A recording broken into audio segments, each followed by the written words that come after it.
Hello दोस्तों, आपका स्वागत है आपके अपने YouTube channel Neetu study point में। आपका बहुत बहुत स्वागत है। मैं आपके साथ नीतू शर्मा। आज हम देखेंगे क्लास सेकंड हिंदी में वर्णमाला। ठीक है, कल स्वर और व्यंजन बताए थे, आज डिटेल में पढ़ेंगे स्वर। ठीक है, आज हम हेडिंग डालें स्वर। ठीक है, आज हम स्वर पढ़ेंगे। तो स्वर का पहला पॉइंट, स्वर में पहला पॉइंट, जिनका उच्चारण बिना अवरोध या विहीन के हो। कल बताया था स्वतंत्र होते हैं। स्वर कैसे होते हैं? स्वतंत्र। स्वर स्वतंत्र होते हैं। ठीक है, जिनका उच्चारण, पॉइंट कर कर लिखें, जिनका उच्चारण बिना अवरोध, बिना अवरोध या विहीन के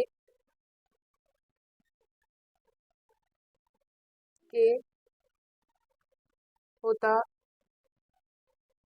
है। ठीक है, पहला पॉइंट, जिनका उच्चारण बिना अवरोध या विहीन के होता है, मतलब ये स्वतंत्र होते हैं। ठीक है, कोई रुकावट नहीं होती है। दूसरा पॉइंट, कुल स्वरों की संख्या कितनी बताई थी कल? 11। ठीक है, 11 होती है। कौन कौन से बताए थे? छोटा, बड़ा, ई, बड़ी ई, ओ, बड़ा ओ, ऋषि, छोटी ए, बड़ी ए, छोटा ओ और बड़ा ओ। कितने बताए थे? 11। ठीक है, अब देखते हैं। देखो, कुल स्वरों की संख्या 11 होती है, लेकिन पॉइंट नंबर तीसरा, उच्चारण या फिर कह दें या भोला नाथ तिवारी के अनुसार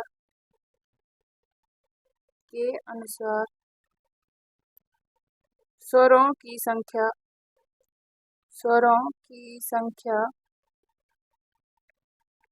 10 मानी है। ठीक है, उच्चारण या भोलानाथ तिवारी के अनुसार स्वरों की संख्या 10 मानी है। ठीक है, 10, इसमें इनके अनुसार ये रे नहीं होता। री को हटा दिया जाता है।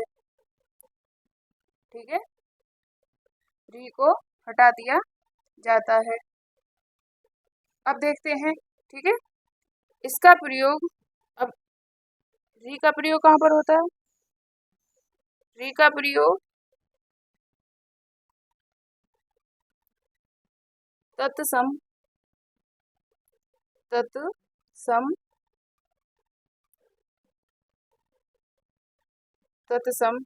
शब्दों में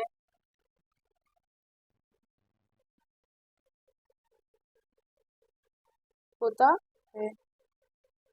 ठीक है, तत्सम शब्दों में होता है। ठीक है, अब देखते हैं दूसरा पॉइंट,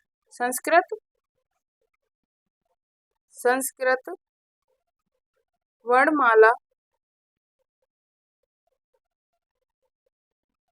संस्कृत वर्णमाला में कितने स्वर होते हैं? 9 स्वर होते हैं। ठीक है, संस्कृत वर्णमाला में 9 स्वर होते हैं। ठीक है, क्वेश्चन समझ में आए हो? प्लीज लाइक करें, सब्सक्राइब कर दें और कमेंट में बताएं कि आपको कैसे लग रहा है। ठीक है, स्वतंत्र संस्कृत वर्णमाला में 9 स्वर होते हैं। 9 स्वर होते हैं। कौन कौन से होते हैं देखते हैं। आ, ई, उ, रे और रे, लरे। ठीक है। ए,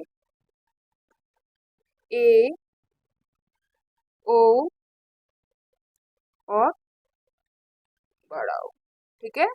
संस्कृत वर्णमाला में ये 9 स्वर होते हैं। अगर हम कहें कि स्वरों का वर्गीकरण कैसे होता है। स्वरों का वर्गीकरण।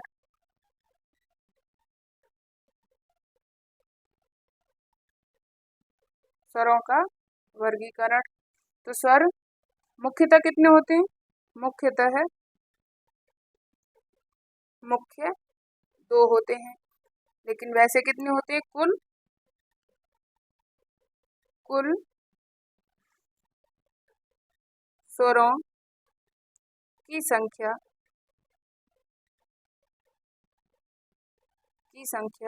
3 है। ठीक है। 3 मानी है। तो पहला हर्ष हर्ष स्वर। सेकंड दीर्घ स्वर दीर्घ स्वर। ठीक है। और थर्ड विलुप्त स्वर विलुप्त स्वर। वैसे पूरी संख्या कितनी मानी है। 3 मानी है। मुख्य कितने हो गए। 2 हो गए। स्वरों का वर्गीकरण कितने भागों में हुआ। मुख्यतः 2 भागों में। और कुल स्वरों की संख्या पूछे तो कितनी हो गई। 3। ह्रस्व दीर्घ और विलुप्त। याद रखें ह्रस्व दीर्घ और विलुप्त स्वर। तो अब देखते हैं ह्रस्व स्वर। नंबर 1 ह्रस्व स्वर है। परिभाषा देखिए। जिन स्वरों के उच्चारण में कम समय लगे। ठीक है। ह्रस्व स्वर कौन से होते हैं। जिन स्वरों के उच्चारण में कम समय लगे। ठीक है। एक मात्रिक स्वर। एक मात्रिक, इन्हें हम क्या कहते हैं। एक मात्रिक स्वर। ठीक है। और हम इसे और क्या कहते हैं। एक मात्रिक। और इन्हें मूल स्वर भी कहते हैं। मूल स्वर। ठीक है। एक मात्रिक और मूल स्वर ह्रस्व स्वर। ठीक है। इसी के नाम है। और ये है, इनकी संख्या कितनी है। संख्या 4 मानी है। कौन कौन से हैं 4। आ, ई, उ और री। ठीक है। आ, ई और रू, री। ठीक है। आ, ई, उ और री। ठीक है। अब दूसरा दीर्घ स्वर। दीर्घ स्वर। तो अब देखते हैं जिनके उच्चारण में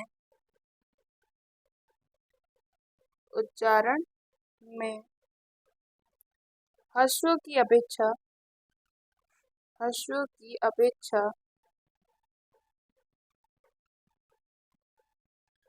दुगना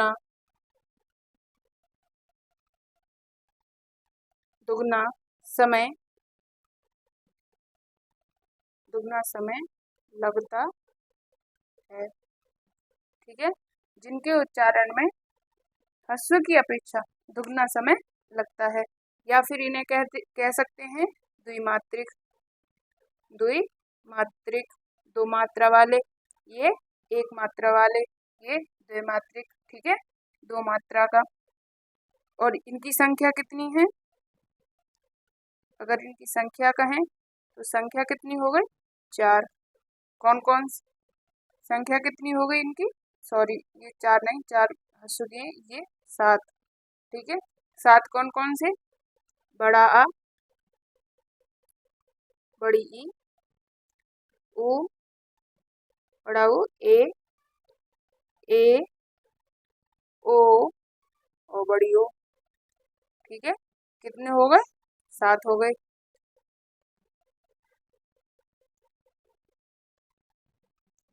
देखो, दीर्घ स्वर जिनके उच्चारण में ह्रस्व की अपेक्षा दुगना समय लगता हो, उन्हें द्विमात्रिक भी कहते हैं। संख्या 7 होती है। बड़ा आ, बड़ी ई, बड़ी ऊ, बड़ी ए, छोटी ए, बड़ी ए, छोटा ओ, बड़ा ओ। ये कितने हो गए? 7। इसमें भी ये इसमें पॉइंट करके डालो, ऐसे ही तो पॉइंट। इसमें भी मूल दीर्घ स्वर होते हैं। मूल दीर्घ स्वर होते हैं। मूल दीर्घ स्वर कौन कौन से होते हैं? बड़ा आ, बड़ी ई और बड़ा ऊ, सॉरी, बड़ा ऊ। ठीक है, इन्हें हम क्या कह सकते हैं? इन्हें हम कह सकते हैं सजातीय, सजातीय स्वर, जो समान जाति के हों। ठीक है, समान जाति के। समान जाति कैसे? जैसे छोटा आ प्लस छोटा आ तो बनेगा बड़ा आ। इसे छोटी ई प्लस छोटी ई बनेगा बड़ी ई। ऐसे ही इसमें छोटा ऊ प्लस छोटा ऊ बनेगा बड़ा ऊ। समान जाति के हैं, एक ही हैं, एक जैसे हैं, तो इन्हीं को क्या कहा है? सजातीय स्वर कहा गया है। ठीक है, इन्हीं को हम कहते हैं मूल दीर्घ स्वर, सबसे मूल हैं ये। जैसे इसमें मूल स्वर कौन से हुए थे? छोटा आ, छोटी ई, ऊ और री, ये मूल थे। इसमें मूल दीर्घ स्वर बड़ा आ, बड़ी ई और बड़ा ऊ, इन्हें मूल दीर्घ स्वर बोलेंगे। अब इसमें बोलेंगे मूल दीर्घ स्वर हो गए। इसमें होते हैं संयुक्त, दूसरा पॉइंट, संयुक्त स्वर। ठीक है, संयुक्त स्वर, छोटी ए, बड़ी ए, छोटा ओ और बड़ा ओ। ठीक है, अब इसमें ये कौन से हो गए? ये विजातीय, विजातीय स्वर। विजातीय मतलब एक जाति के ना होने पर हम कह सकते हैं इन्हें विभिन्न जाति के, विभिन्न जाति। ठीक है, विभिन्न जाति के। विभिन्न जाति के कैसे? अगर हम ए बनाएंगे तो हम कैसे बनाएंगे? आ प्लस ई को मिलाकर तो बनेगा छोटी ए, है ना। अब इसमें भी अलग अलग जाति है, आ अलग है, ई अलग है, तो कौन कौन से हो गए? विभिन्न जाति के, या एक समान ना होना, बिना समान के होना। ठीक है, ऐसे ही बड़ी ए बनेगी। बड़ी ए कैसे बनेगी? आ प्लस ए बनेगी बड़ी ए। ऐसे ही सेम आ प्लस ऊ, ऐसे इसमें आ प्लस ओ। एक जाति के नहीं है, सब अलग अलग भिन्न भिन्न जाति के हैं, तो ये हो गए विभिन्न जाति के संयुक्त स्वर। अब दोबारा एक बार रिपीट करते हैं। ठीक है, याद हो जाना चाहिए, समझ में भी आ जाना चाहिए। ठीक है, स्वर स्वतंत्र होते हैं। नंबर एक, जिनका उच्चारण बिना अवरोध या विघ्न के होता है। कल भी बताया था, स्वतंत्र होते हैं, बिना रुकावट के बोले जाते हैं। कुल स्वरों की संख्या 11 होती है। छोटा आ, बड़ा आ, छोटी ई, बड़ी ई, छोटा ऊ, बड़ा ऊ, ऋषि, छोटी ए, बड़ी ए, छोटा ओ और बड़ा ओ। पॉइंट, अगला पॉइंट, उच्चारण या भोलानाथ तिवारी के अनुसार। उच्चारण या भोलानाथ तिवारी के अनुसार स्वरों की संख्या कितनी हो गई? 10 मानी है। री को हटा दिया जाता है। जैसे इसमें 11 थी, इसी शब्द को हटा दिया तो कितना हो गए? 10 हो गए। तो री को हटा दिया जाता है। री का प्रयोग सबसे ज्यादा किसमें माना जाता है? री का प्रयोग सबसे ज्यादा तत्सम शब्दों में होता है। री का प्रयोग सबसे ज्यादा तत्सम शब्दों में होता है। अगला पॉइंट, संस्कृत वर्णमाला में कितने स्वर होते हैं? तो संस्कृत वर्णमाला में 9 स्वर होते हैं। क्वेश्चन बन के आ सकता है ऐसे, संस्कृत वर्णमाला में कितने स्वर होते हैं? तो संस्कृत वर्णमाला में 9 स्वर होते हैं। छोटा आ, ई, ऊ, री और री, ए, बड़ी ए, छोटा ओ और बड़ा ओ। ठीक है सर, अगर हमसे कोई पूछे कि संस्कृत वर्णमाला में कौन कौन से होते हैं, क्वेश्चन बन के आ सकता है। इनमें से एक दे देगा, एक अलग दे देगा। ठीक है, तो कौन से नहीं होते ये आपको टिक करना है। स्वरों का वर्गीकरण, अब यहाँ पर देखते हैं स्वरों का वर्गीकरण।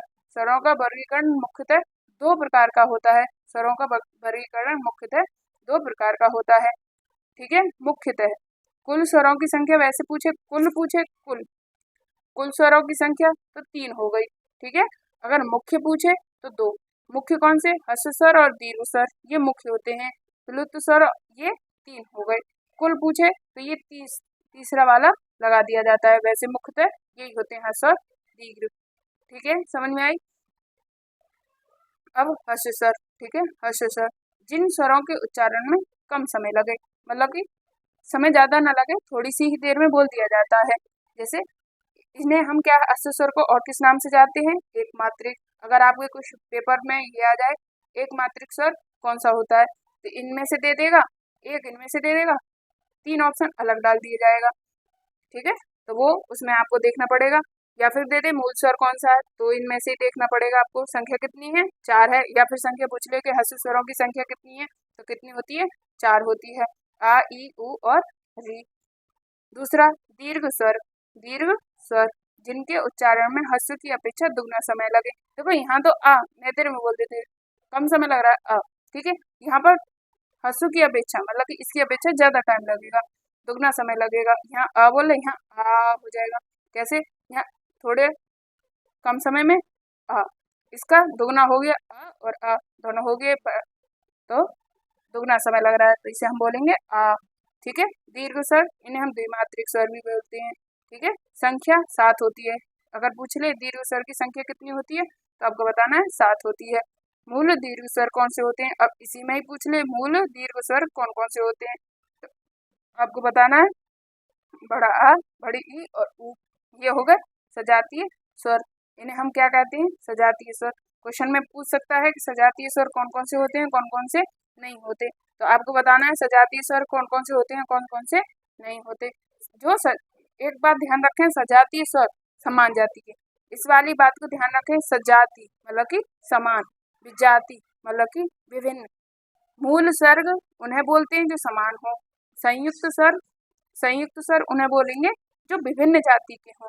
ठीक है, यहाँ पर समान, भी विभिन्न, विजातीय विभिन्न। ठीक है, संयुक्त स्वर छोटी ए बड़ी ए छोटा ओ।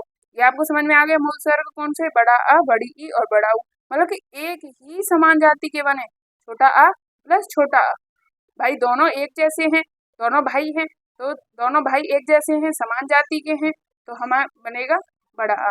लेकिन यहाँ कोई भी एक जैसे नहीं है, यहाँ अलग अलग के हैं। संयुक्त स्वर में क्या होता है? अलग अलग जाति के मिलते हैं। संयुक्त मतलब कि अलग अलग कहीं से आए हों और तब एक शब्द बनाया हो। ठीक है, आ प्लस ई ए हो गया, आ प्लस ए बड़ी ए हो गया। ठीक है, ये अलग अलग है, सब विभिन्न है। ठीक है, इसलिए विभिन्न जाति के कह सकते हैं, इन्हें विजातीय स्वर भी कह सकते हैं। ठीक है, अब आपको समझ में आ गया होगा। ठीक है, अब देखते हैं आगे। अब देखते हैं तीसरा, विलुप्त स्वर। ठीक है, विलुप्त विलुप्त स्वर।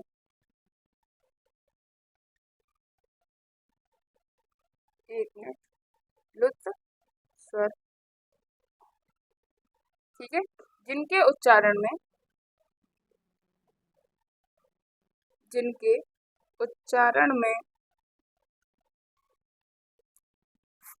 दीर्घ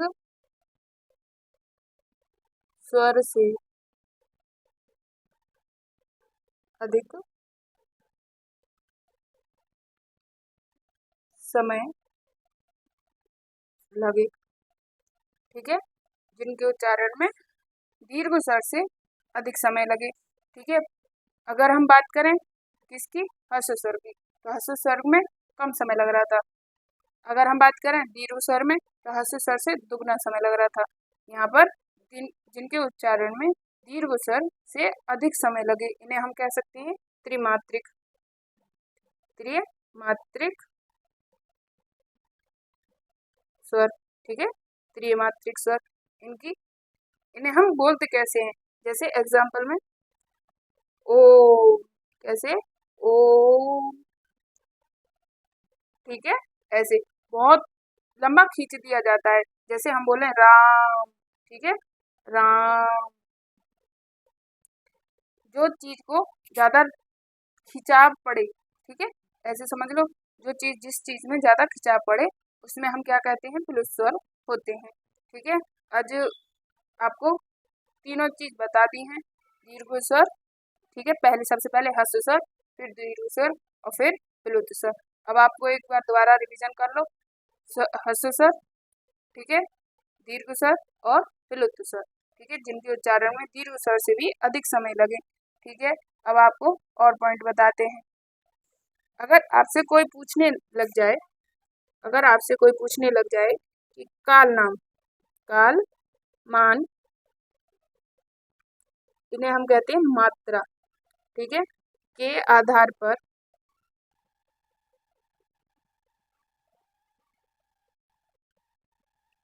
स्वरों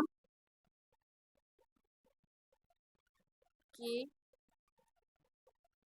स्वरों की संख्या कितनी, ये स्वरों के प्रकार, ये लिखो, स्वरों के प्रकार तो कितने बताने हैं आपको, 3।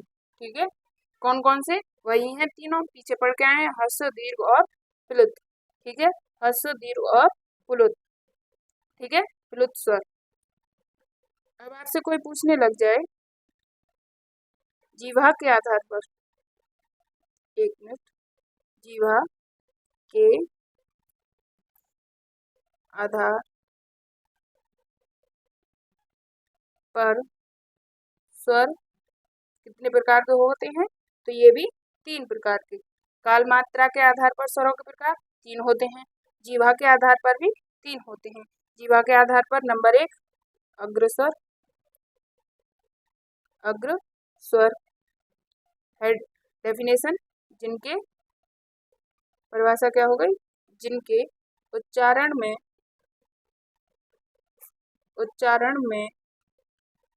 जीव का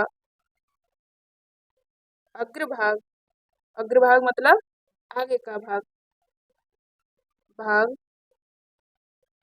कार्यरत हो, मतलब कि कार्य करता हो, या फिर जैसे हम कोई शब्द बोले अग्रस्वर, तो अभी रुक जा, अभी बताते हैं कौन सा स्वर है, कार्यरत हो। ठीक है, डेफिनेशन पूरी हो गई। कौन कौन से हैं अग्रस्वर से बोलने वाले, ई, सॉरी, ई, बड़ी ई, छोटी ए और बड़ी ए। आप खुद बोल कर देखें, ई, बड़ी ई, छोटी ए और बड़ी ए। आप बोलोगे तो आपका जो आगे का भाग है, जैसे ये जीव होती है, ये, सॉरी जीव थोड़ी वैसी बन गई, ये, ठीक है, ये जो आगे का भाग है, ये आगे का भाग, ये उठेगा।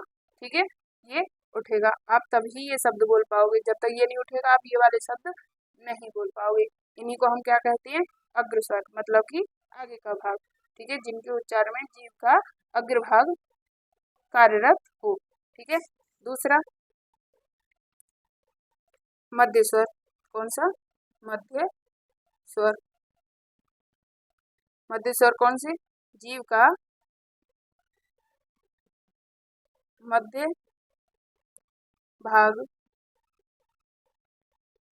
कार्यरत हो। जैसे मध्य भाग मतलब कि अब ये वाला भाग मध्य में, ये वाला आ गया, ठीक है, अग्र, ये मध्य और ये हो गया पीछे का पश्च। ठीक है, अग्र, मध्य और पश्च, मध्य मतलब बीच वाला, तो इसे बीच से, बीच वाले से कौन सा शब्द बोला जाता है, सिर्फ आ, आ बोल के देख लो, आ बोलोगे तो मध्य भाग का प्रयोग करना पड़ेगा, ये कार्य करेगा। ठीक है। तीसरा पश्च स्वर,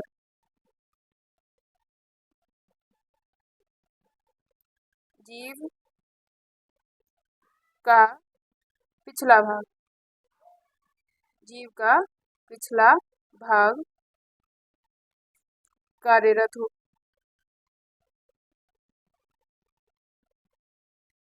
ठीक है, जीव का पिछला भाग कार्यरत हो, अभी बताया था, ये पीछे वाला भाग आएगा और ये काम करेगा। अब क्या इसमें कौन कौन से शब्द बोले जाएंगे पीछे भाग से, बड़ा आ, बोलकर देखते चलें, एक बार बोले, खुद भी बोले तो आपको पता चल जाएगा। बड़ा ओ, बड़ा ओ, सॉरी छोटा ओ और बड़ा ओ। ठीक है। अगर आपसे पूछे मध्य स्वर से बोलने जाने वाले तो एक ही है मध्य से। अग्र स्वर से बोलने वाले चार। ठीक है, चार है। छोटी की बड़ी, छोटी है बड़ी है। मध्य स्वर से एक ही है, वो बोला आ। ठीक है। अगर पच्च स्वर से बोला जाए तो कितना? 5। ठीक है, 5 स्वर होते हैं। अब आपको ये बात समझ में आ गई होगी अग्र स्वर और मध्य स्वर से। अगर आपसे अगर आपसे पूछ ले कि उच्चारण या ओष्ठ मतलब कि होठ के आधार पर कितने स्वर होते हैं, तो कितने होते हैं? 2। कौन कौन से? देखो, पहला आवृतमुखी, आवृतमुखी, आवृतमुखी स्वर। आवृतमुखी स्वर जिनके उच्चारण में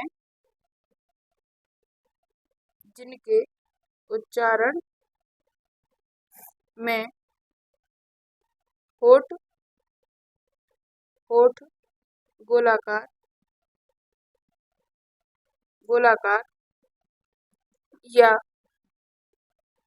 गोलाकार या वृत्तमुखी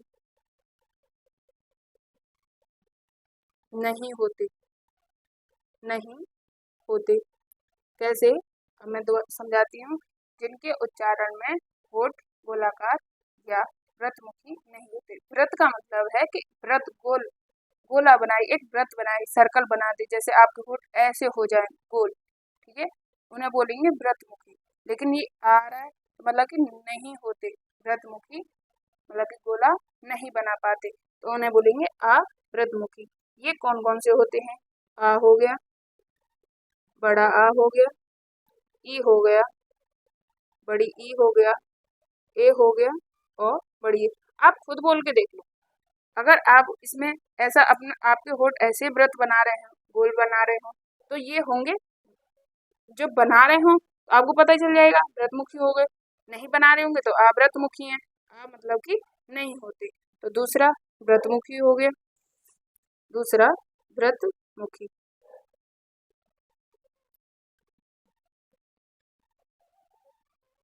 ठीक है, जिनके उच्चारण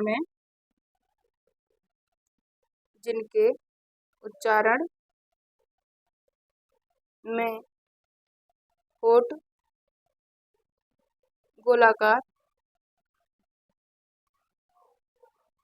होते हैं। पहचान करने के लिए इसमें यही है। आप पूछे आवृतमुखी, तो आवृत मतलब कि व्रत नहीं बनाते, व्रतमुखी नहीं होंगे, व्रत नहीं बनाएंगे। तो और व्रतमुखी मतलब कि जिसमें व्रत बनाएंगे, जो गोला बनाएंगे होठों से। ऊ बोल के खुद देखो, ऊ व्रत बनेगा, ओ व्रत बनेगा और बड़ा ओ। ठीक है। अगर आपसे पूछे कोई आवृतमुखी स्वर कितने प्रकार के होते हैं, मतलब कितने प्रकार के नहीं, कौन कौन से होते हैं, तो कौन कौन से कितने होते हैं? 6 होते हैं। 1 2 3 4 5 6। ठीक है। अगर आपसे पूछे आवृतमुखी स्वर कितने होते हैं, तो कितने होते हैं? 6 होते हैं। और आपसे पूछे व्रतमुखी कितने होते हैं, तो व्रतमुखी कितने होते हैं? 4। ठीक है। अब आप मुझे यहीं पर बताएं, अब आपको कैसी लगी क्लास, कमेंट में जरूर बताएं। ठीक है।